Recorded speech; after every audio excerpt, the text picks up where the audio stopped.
my Facebook followers and friends. Tara, samahan ninyo ako. Ako ay mamimili ng mga kailangan para sa aming paninda. Medyo malayo-layo rin ang aking nilalakad tuwing namimili. Pero hindi ito hadlang para tayo ay makapagtinda. Ako ay araw-araw na napunta sa palengke para siguradong bago o fresh ang aming ititinda.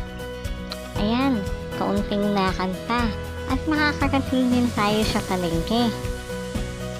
Dito sa aming lugar ay nakakatuwa dahil marami talagang katulad namin na nagtitinda.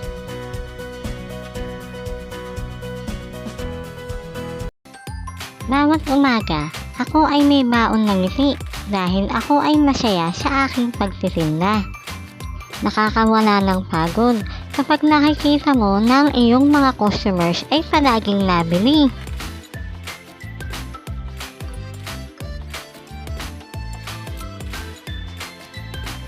Ayan, lagi tayo namimili dito sa Pure Gold, kaso bawal magkuha ng video sa loob eh.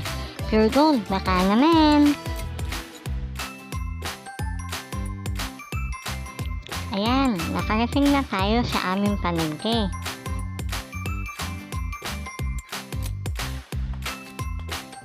Dito kami araw-araw namimili ng mga kailangan para sa aming pagtitinda. Sari-sari ang mga makikita dito. Iba-iba ang mabibili dito. May mga prutas, may mga gulay, sari-sari. Meron pang mga gamit sa bahay.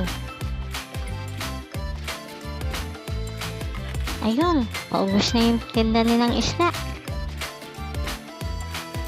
Maganda talaga dito sa aming barangay. Marami ang pwede mong bilhin. Ayan, nakarating na tayo.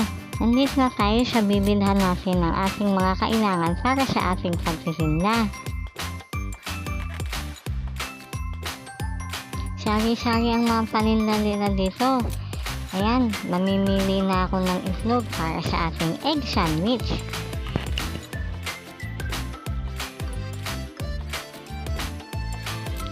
Pumili na rin ako ng frozen para may pang-ulam kami mamaya. Ayan. Ano pangalan ko yan ng ano nyo? Ng store nyo? Janet. Ha? Janet Store. Janet Store.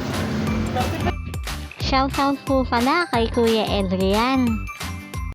Shoutout po sa Janet Store. Janet Store, baka naman. Pagkagating ko sa bahay ay aking sinicheck isa-isa kung kumpleto ba ang aking mga napamili.